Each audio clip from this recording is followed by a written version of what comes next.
चलिए, हमने पॉलिनोमियल्स का एक जो सेशन था वो कंप्लीट कर लिया था, कुछ बेसिक्स का। मैंने आपको पहले ही बता चुका था फर्स्ट वीडियो में कि इसका बेसिक थोड़ा बड़ा होने वाला है, तो उसके लिए हम सेकंड वीडियो लेके आ रहे हैं आपके सामने। पहला पार्ट हम समझा चुके हैं आपको, अब उसी को कंटिन्यू करते हैं हम सेकंड वीडियो में। ठीक है, तो पॉलिनोमियल्स आपने उसमें से पढ़ ही लिया था क्या होता है। अब पॉलिनोमियल का जनरल फॉर्म क्या होता है आपने पढ़े थे, पॉलिनोमियल्स के टाइप्स टर्म्स पे बेसिस पे और डिग्री बेसिस पे। जो पॉलिनोमियल का जनरल फॉर्म होता है, जैसे देखिए आपको मैंने पॉलिनोमियल्स के टाइप बताए थे। पहला होता है लीनियर पॉलिनोमियल, ठीक है ना। दो और होते हैं, जीरो पॉलिनोमियल और कांस्टेंट पॉलिनोमियल। ठीक है, वो मैंने आपको वही समझा दिए थे। जीरो पॉलिनोमियल मतलब जीरो, और कांस्टेंट पॉलिनोमियल जिसमें केवल कांस्टेंट हो। ठीक है ना। लीनियर पॉलिनोमियल पे आते हैं। फर्स्ट पार्ट तो लीनियर पॉलिनोमियल का सिंगल टाइप। लीनियर मतलब जिसकी डिग्री क्या हो, 1 हो। तो जैसे मान लीजिए पॉलिनोमियल हो गया standard form ax plus b, ठीक है ना। लीनियर पॉलिनोमियल का जो जनरल फॉर्म होगा कि लीनियर पॉलिनोमियल को हम कैसे डिनोट करेंगे, वो जनरल फॉर्म होता है उसका ax प्लस बी। यहाँ पे a कांस्टेंट है, b कांस्टेंट है, आप कुछ भी वैल्यू रख दे। जैसे मान लीजिए a की जगह रख दी मैंने 4x प्लस b की जगह रख दिया 5 0। तो ये पैटर्न किसका बन गया, एक लीनियर पॉलिनोमियल का। क्लियर है, यहाँ तक आप सभी को समझ में आया। लीनियर पॉलिनोमियल जिसमें डिग्री क्या हो, 1 हो, उससे हम क्या बोलते हैं, लीनियर पॉलिनोमियल। यहाँ पे a और b कांस्टेंट होने के साथ साथ क्या है, रियल नंबर्स। ए और बी कांस्टेंट भी हैं और क्या है, रियल नंबर। रियल नंबर्स इसलिए क्योंकि देखिए मैं x के साथ √5x plus 5 is equal to 0, ये भी आपका लीनियर पॉलिनोमियल बन रहा है। 5x plus 4 is equal to 0, ये भी आपका लीनियर पॉलिनोमियल बन रहा है। अगर मैं लिख दूं x/2 plus 4 is equal to 0, तो ये भी आपका लीनियर पॉलिनोमियल बन रहा है, क्योंकि इन सभी में वेरिएबल की डिग्री क्या हो रही है, 1 हो रही है। अब रियल नंबर्स ही क्यों, देखिए रियल नंबर्स में आते हैं रेशनल और इरेशनल। ठीक है ना। इरेशनल आप समझ सकते हैं रूट वाले नंबर से, ठीक है, तो रूट वाले नंबर्स भी कांस्टेंट हो सकते हैं। रेशनल आप सभी को मालूम है दोनों टाइप के होते हैं, रेशनल अपॉन वाले नंबर्स होते हैं। तो ये देखिए जो रेशनल नंबर्स है वो भी क्या हो सकते हैं आपके, कांस्टेंट। अब रेशनल नंबर आपको ये भी मालूम है कि सारे होल नंबर्स और real numbers, sorry whole numbers और नेचुरल नंबर्स भी क्या होते हैं, रेशनल नंबर। क्योंकि ये सारे होल नंबर्स जो होते हैं वो 0 से इनफाइनाइट जाते हैं, और जो रियल नंबर्स है 1 से इनफाइनाइट जाते हैं। आपको मालूम है किसी भी नंबर के अपॉन में 1 लिख के उसको रेशनल नंबर कन्वर्ट कर सकते हैं। तो सारे होल नंबर, सारे नेचुरल नंबर सब रेशनल नंबर कैटेगरी में आते हैं, और रूट वाला नंबर इरेशनल में आते हैं। तो जो पावर, जो कांस्टेंट है वो कुछ भी हो सकता है, रेशनल हो या इरेशनल हो। इसलिए हमने लिखा है कि यहाँ ए और बी क्या हो जाएंगे, रेशनल रियल नंबर्स। क्लियर है। अब इसके बाद और ये तो आपको मैंने समझा दिया क्या होता है ये। अब देखिए जो लीनियर पॉलिनोमियल है उसका जो स्टैंडर्ड फॉर्म होगा वो क्या होगा, ax प्लस बी, मतलब जिसमें वेरिएबल की पावर क्या हो, 1 हो, जहां पे a and b are real numbers. ठीक है, और यहां पर किसी भी कंडीशन में a की वैल्यू 0 नहीं हो सकती, क्योंकि अगर a की वैल्यू 0 हो गई मतलब 0 इंटू एक्स प्लस बी बराबर 0। 0 इंटू एक्स क्या हो जाएगा, 0 प्लस बी बराबर 0। ठीक है, आप इक्वल टू में 0 नहीं भी लिखे, तो इसका आंसर क्या आ रहा है, बी।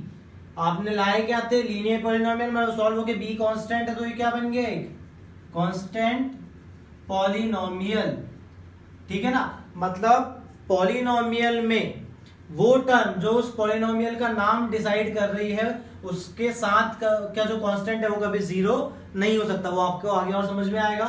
सेकेंड हमारा जो टाइप होता है वो क्या होता है, क्वाड्रेटिक पॉलिनोमियल।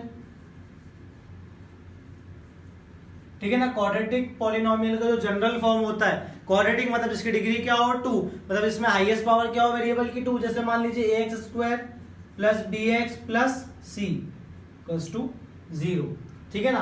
तो यहाँ देखिए इसमें जो वेरिएबल्स है इसकी सबसे बड़ी पावर क्या है, 2 है, मतलब डिग्री 2 है, और जिनकी डिग्री 2 होती है हम क्या बोलते हैं, क्वाड्रेटिक पॉलिनोमियल। तो क्वाड्रेटिक पॉलिनोमियल का जनरल फॉर्म क्या आएगा, स्क्वायर वाली टर्म के साथ आएगा। यहाँ आप सभी को मालूम है कि a की वैल्यू हम 0 नहीं कर सकते। क्यों नहीं कर सकते, क्योंकि a की वैल्यू 0 हुई थी, क्या हो जाएगा पूरा 0 टर्म, और ये 0 हो गया तो बचेगा क्या, bx प्लस c, और bx प्लस c मतलब ये हो जाएगी फिर लीनियर पॉलिनोमियल।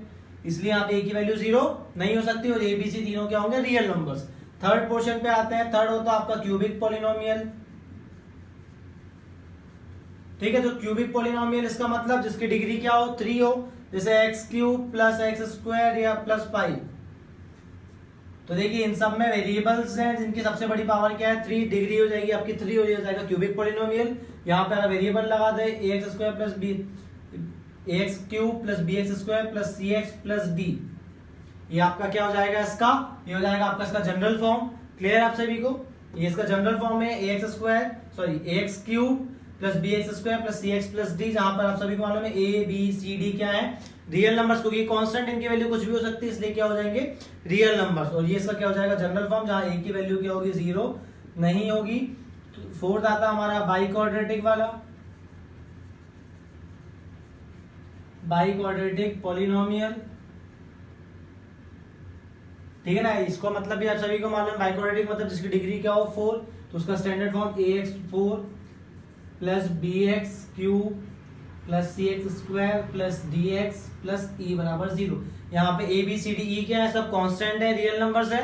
और जैसे कि पूरे वेरिएबल की सबसे बड़ी पावर क्या है, 4, तो ये क्या हो जाएगा आपका बाई क्वाड्रेटिक पॉलिनोमियल का स्टैंडर्ड फॉर्म। कि अगर कोई बाई क्वाड्रेटिक पॉलिनोमियल को आपको लिखना है तो उसका स्टैंडर्ड फॉर्म ये होगा।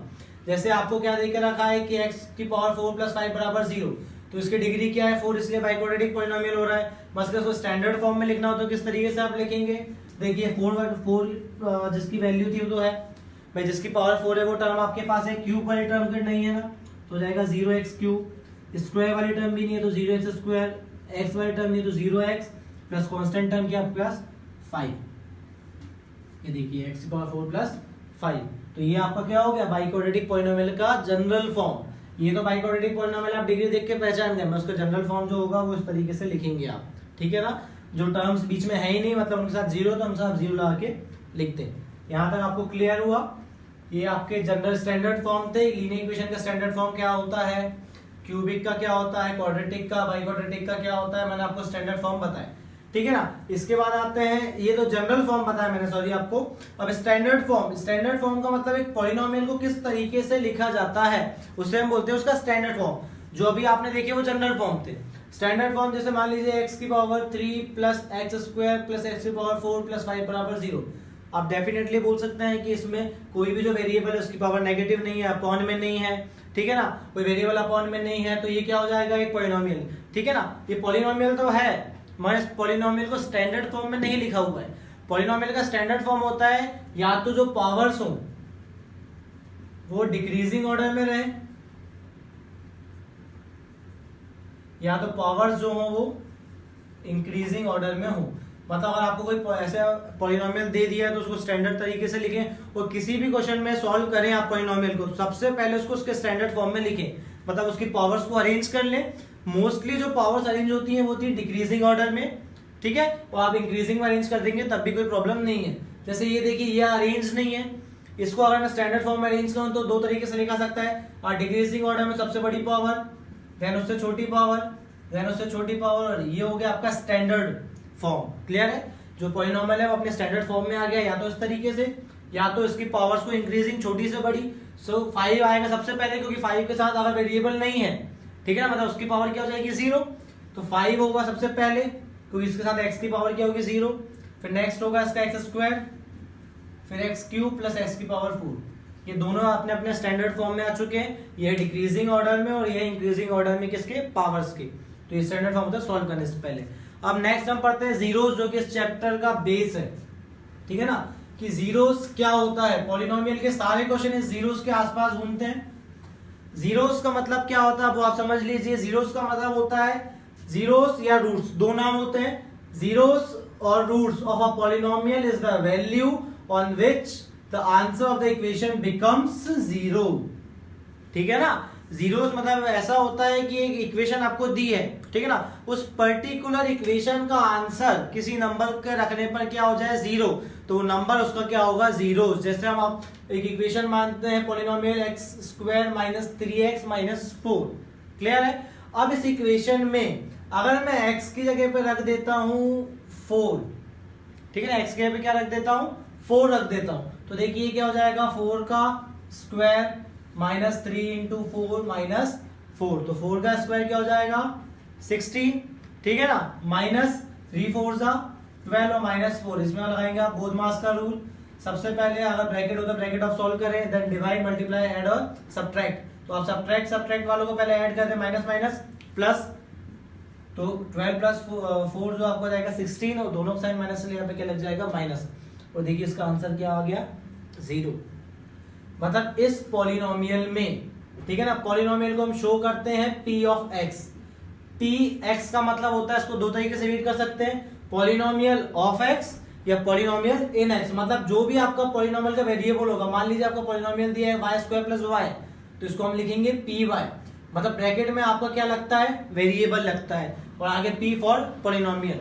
तो ये होगा पॉलिनोमियल इन x, आपका क्या दिया था x² माइनस 3x माइनस 4। अब हमने इसमें अपने मन से x की वैल्यू रख दी 4। आप अपने मन से सोच कर रख सकते हैं कि जिस भी वैल्यू पर पूरी जो पॉलिनोमियल है वो 0 हो जाए, उस वैल्यू को कहा जाता है उसका जीरोस या फिर रूट्स। क्लियर है? मतलब ऐसी वैल्यू जो पूरे इक्वेशन को क्या कर दे 0, उसका मतलब होता है जीरोस या फिर रूट्स। क्लियर है? जैसे मैं x की वैल्यू अगर माइनस का 1 रख के देखूं, ठीक है ना, x की जगह पे अगर क्या रखें माइनस का 1, तब क्या हो रहा है, आप देखिए इसको सॉल्व करते हैं तो p, अब हम x के ऊपर करें माइनस का 1, तो क्या होगा p minus 1 is equals to -1 का स्क्वायर माइनस 3 इंटू माइनस का 1 माइनस का 4, तो p माइनस 1, ये हो जाएगा -1 का स्क्वायर प्लस का 1 माइनस माइनस प्लस का 3 1 जा 3 माइनस का 4। दो देखिए दोनों को प्लस करिए आप, तो 3 + 1 4 माइनस 4, और p की वैल्यू माइनस x की वैल्यू -1 रखने पर इसका आंसर भी क्या आ गया 0। इसका मतलब क्या हो गया कि जो x की वैल्यू -1 भी इसका क्या हो जाएगा, एक जीरोस या फिर रूट। अब समझ में आया कि x की ऐसी वैल्यूज जिनके आप इक्वेशन में रखें पूरी इक्वेशन क्या हो जाए 0, उन्हें हम बोलते हैं उस इक्वेशन का जीरोस या फैक्टर्स। तो जीरोस मतलब जीरोस और रूट्स, तो जीरोस और रूट्स को आप सभी समझ गए हैं कि ऐसी वैल्यूज जो पूरी इक्वेशन को क्या कर दे जीरोस, जीरो कर दे, उसे हम बोलते हैं जीरोस। ठीक है ना, ये तो आपने पढ़ लिया जीरोस क्या होते हैं। अब फैक्टर्स क्या होते हैं मैं वो भी आपको बता दूं, ठीक है ना। जैसे x की वैल्यू -1 पे आंसर आया था 0, किसका, x² माइनस 3x माइनस 4 का, और x की वैल्यू +4 पे भी इसका आंसर आया था 0। तो 0 मतलब होता है वैल्यू ऑफ वेरिएबल, मतलब वेरिएबल की वैल्यू क्या है वो क्या होती है जीरोस। x की वैल्यू -1 है तो ये भी 0, और x की वैल्यू 4 है इस इक्वेशन के लिए, तो ये भी क्या होगा, इस इक्वेशन का क्या होगा 0 होगी। यहां तक क्लियर है? अब x की वैल्यू आ गई है, अगर हम इस वैल्यू को उठा के यहां लाएं तो -1 जब इधर आएगा तो हो जाएगा +1 बराबर 0, और इस 4 को यहां लाएं तो x की वैल्यू -4 बराबर 0। जब ये इस फॉर्म में आ जाए तो इस फॉर्म को हम बोलते हैं फैक्टर्स। क्या बोलते हैं इस फॉर्म को हम, फैक्टर्स। अगर वैल्यू वेरिएबल की वैल्यू निकल रही हो, इक्वल वेरिएबल की वैल्यू इक्वल टू में लिखी हो, तो उसको हम क्या बोलेंगे जीरोस। और जब इस वैल्यू को उठा के यहाँ पे ले आए और ये वेरिएबल सब प्लस या माइनस में हो जाए, ठीक है ना, तब ये क्या कहलाएंगे फैक्टर्स। तो इनको बोलते हैं फैक्टर और इनको बोलते हैं हम जीरोस या फिर रूट्स। ठीक है ना, समझ में आया? मतलब रूट या जीरोस मतलब होता है वेरिएबल की वैल्यू, और जब वैल्यू को उठा के वेरिएबल के साथ कर दे तो उनको हम बोलते हैं फैक्टर्स। यहां तक आप सभी को क्लियर हो गया होगा। अब अगला टॉपिक है number of terms of equation, number of zeros of equation. ठीक है ना, जीरोस मतलब आप समझ ही गए कि जीरोस मतलब सॉल्यूशन, किसी इक्वेशन के कितने सॉल्यूशन हो सकते हैं। तो लीनियर इक्वेशन आपको मालूम है, लीनियर इक्वेशन जो होती है, लीनियर इक्वेशन की जो डिग्री होती है वो क्या होती है 1। तो किसी भी इक्वेशन की जितनी डिग्री होती है उतनी सॉल्यूशन होते हैं, तो इसके जो जीरोस होंगे वो क्या होगा 1। क्वाड्रेटिक इक्वेशन पे आते हैं, क्वाड्रेटिक इक्वेशन की डिग्री आपको मालूम होती है 2, तो इसके जीरोस भी क्या हो जाएंगे 2। यहां तक क्लियर आप सभी को? भाई इसके बाद हम आते हैं किस पे, क्यूबिक इक्वेशन पे। ठीक है, तो क्यूबिक इक्वेशन की डिग्री क्या होती है 3, तो उसके जीरोस भी क्या होंगे 3। और बाई क्वाड्रेटिक जो होती है, बाई क्वाड्रेटिक इक्वेशन जो होती है उसकी डिग्री होती है 4, तो इसके जीरोस भी क्या होंगे 4। मतलब जितनी डिग्री होगी उतनी उसके आंसर्स होंगे, मैक्सिमम उतने ही आंसर उसके आ सकते हैं। जैसे अभी हमने जो एग्जांपल देखा था वो क्या था कि x² माइनस 3x माइनस 4, तो उसमें डिग्री क्या थी, x² सबसे बड़ी पावर थी उसकी 2, तो डिग्री थी 2, इसलिए उसके दो आंसर आए थे -1 और 4। तो number of zeros of equation समझ गए, किसी इक्वेशन के कितने जीरोस होंगे वो उसकी डिग्री पे डिपेंड करेगा। थर्ड आते हैं इन जीरोस को सॉल्व करने की मेथड, मतलब किसी इक्वेशन से उसके जीरोस कैसे निकालें, उसकी दो मेथड होती है। देखिए पहले अगर कोई लीनियर इक्वेशन दी है, ठीक है ना। तो लीनियर इक्वेशन से अगर उसके जीरोस निकालना है तो आप सभी को मालूम है जीरोस मतलब केवल वेरिएबल की वैल्यू। लीनियर इक्वेशन का जनरल फॉर्म होता है ax प्लस बी बराबर 0। अब यहां से मुझे जीरोस निकालना है, मतलब इसके वेरिएबल की वैल्यू, वेरिएबल क्या है x, तो x की वैल्यू यहां से क्या निकालेगा ax, x की वैल्यू निकालना है तो x को आप यहां से खाली करें, आसपास चीजों को वहां भेजें, तो प्लस का जब b यहां आएगा तो क्या हो जाएगा माइनस का b, और ये a मल्टीप्लाई में ऐसे तो कहां जाएगा डिवाइड में, प्लस की चीज माइनस में जाती है, माइनस की चीज यहाँ होके प्लस हो जाती है, जो मल्टीप्लाई में होता है वो डिवाइड में जाता है, जो डिवाइड में होता है वो मल्टीप्लाई में जाता है। x के वैल्यू निकालेंगे पहले उसके साथ की टर्म को खाली करेंगे, उसके कोफिशिएंट को खाली करेंगे। तो लीनियर इक्वेशन में काफी ज्यादा इजी है। अगर मैं बोलूं 2x प्लस 4, यहाँ से मेरे को अगर जीरोस निकालना है इस इक्वेशन का, तो x की वैल्यू निकालने के लिए पहले प्लस 4 को यहाँ भेज दिया, माइनस का 4, फिर x ये मल्टीप्लाई का 2 आएगा अपॉन में, तो x की वैल्यू हो जाएगी आपकी माइनस का 2, ये उसका क्या हो जाएगा जीरोस, और फैक्टर बना तो माइनस का 2 को यहाँ ले आओ तो x प्लस 2 क्या हो जाएगा इसका एक फैक्टर। क्लियर है। इस तरीके से हम लीनियर इक्वेशन के जीरोस को फाइंड कर सकते हैं। अब आते हैं क्वाड्रेटिक इक्वेशन के। ठीक है, क्वाड्रेटिक इक्वेशन के जीरोस कैसे निकालें, तो किसी भी, देखिए लीनियर इक्वेशन में तो बिना किसी फॉर्मूले के हम निकाल सकते हैं जीरोस, मगर क्वाड्रेटिक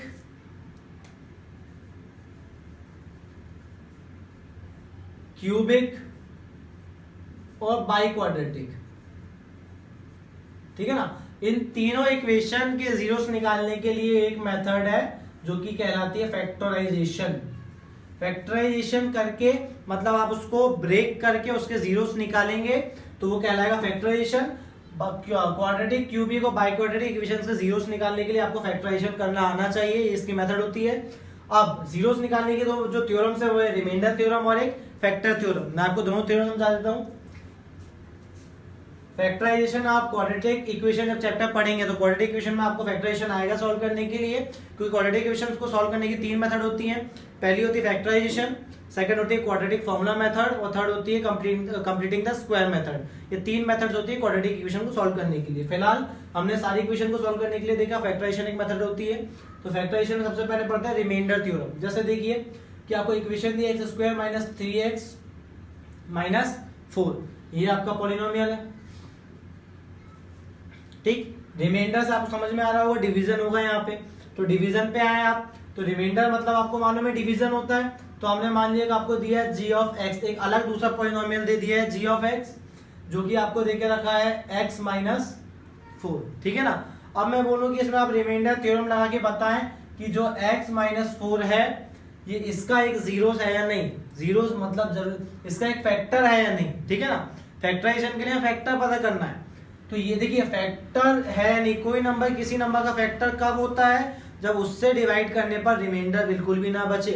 मतलब अगर ये नंबर, ये पॉलिनोमियल इस पॉलिनोमियल का फैक्टर होगा तो इस पॉलिनोमियल को जब हम इससे डिवाइड करेंगे तो उसका रिमाइंडर क्या बचना चाहिए, 0।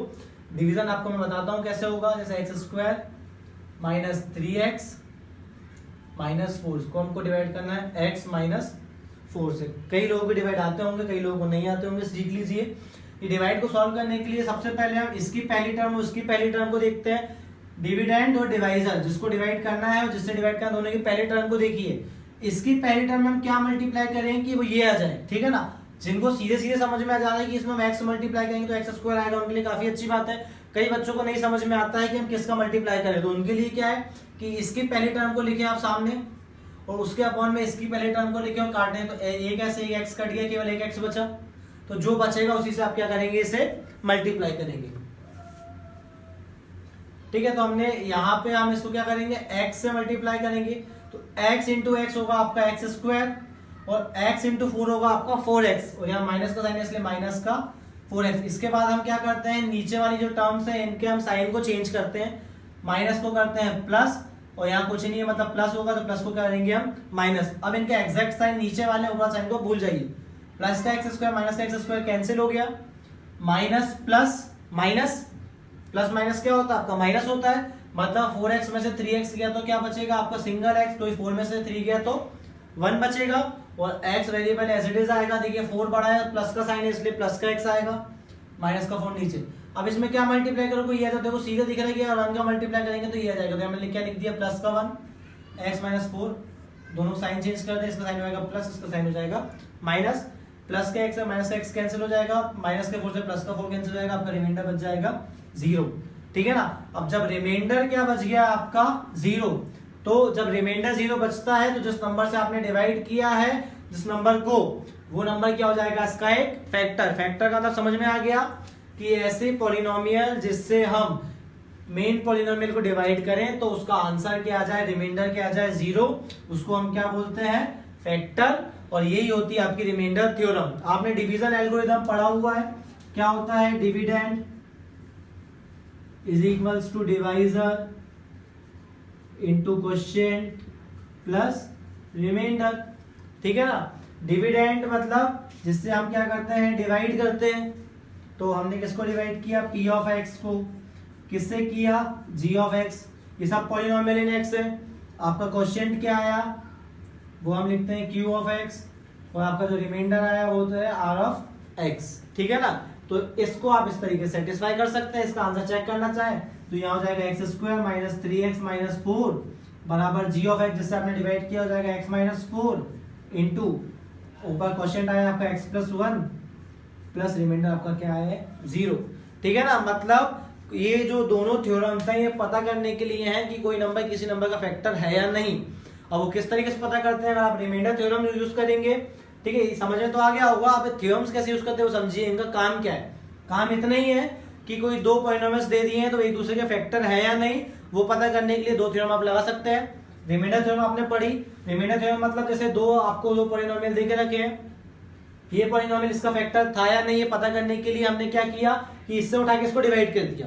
भाई इसको डिवाइड करने पे अगर रिमाइंडर 0 आ गया तो वो पॉलिनोमियल है, मतलब वो पॉलिनोमियल उसका फैक्टर है। और अगर रिमाइंडर में 0 को छोड़ के अगर कुछ और बच रहा है तो वो क्या हो जाएगा, उसका फैक्टर नहीं है। फैक्टर की कंडीशन है कि रिमाइंडर थ्योरम के तो जब आप उसको डिवाइड करेंगे तो डिवाइड करने पर आपका अगर रिमाइंडर 0 आ रहा है तो ये पहला पॉलिनोमियल दूसरा पॉलिनोमियल फैक्टर होंगे, और अगर 0 नहीं आ रहा है रिमाइंडर तो फैक्टर नहीं है। ठीक है।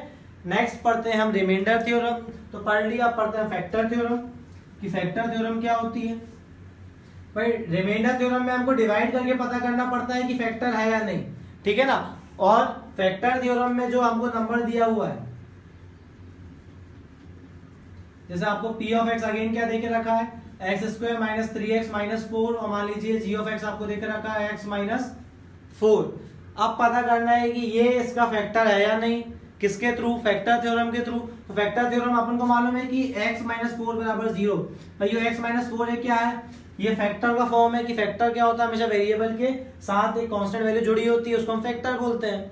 तो इस यहाँ से x की वैल्यू निकालो तो माइनस का 4 कहाँ जाके क्या हो जाएगा, प्लस का। मतलब फैक्टर थ्योरम में आपको जिसको इसका फैक्टर बताना है, ठीक है ना, वहां से आप पहले x की वैल्यू या वेरिएबल की जो भी वैल्यू उसको निकालो, उठा के कहाँ रख दो, इक्वेशन में। तो मैं इक्वेशन में रख देता हूँ x की जगह पे अगर 4, तो आंसर क्या हो जाएगा 4 का स्क्वायर माइनस 3 इंटू 4 माइनस 4, मतलब 16 माइनस 12 माइनस 4, और 16 माइनस माइनस प्लस हो जाएगा 16 और 0।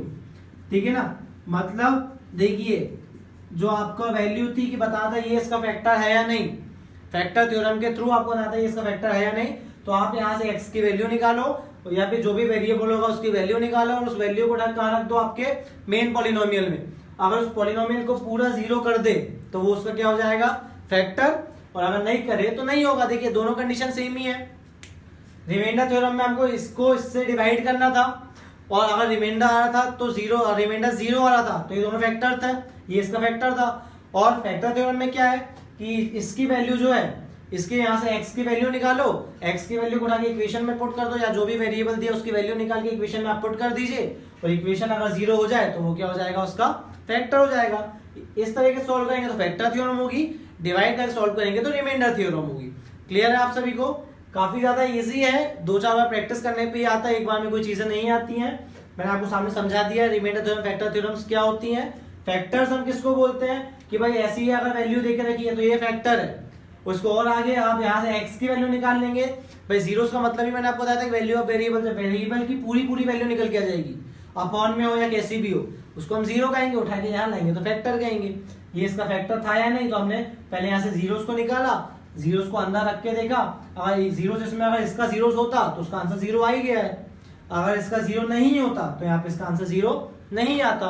क्लियर है? आप सभी को समझ में आया होगा। जैसे इसमें आपको मैं कंडीशन और बता देता हूं, ये तो हो गया।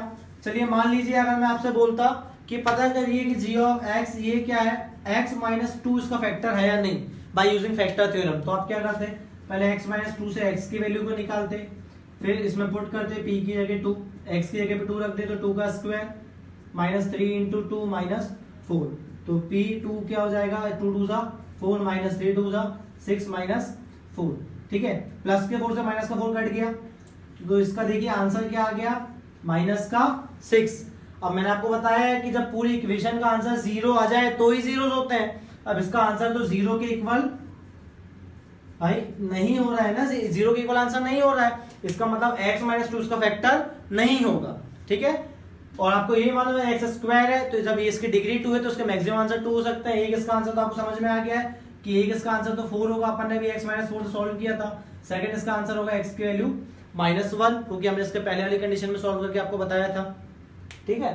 तो अब 2 आंसर मिल चुके हैं, तो उसका तीसरा आंसर तो होना पॉसिबल ही नहीं था, और आपने उसको चेक भी करके देख लिया कि अगर x माइनस टू इसका फैक्टर है या नहीं, आपको प्रूफ करना है। तो यहाँ से वैल्यू निकाल के इसमें रख देंगे, और वैल्यू उसमें रखने के बाद अगर आंसर 0 आ रहा तो फैक्टर है, और 0 नहीं आ रहा तो फैक्टर नहीं।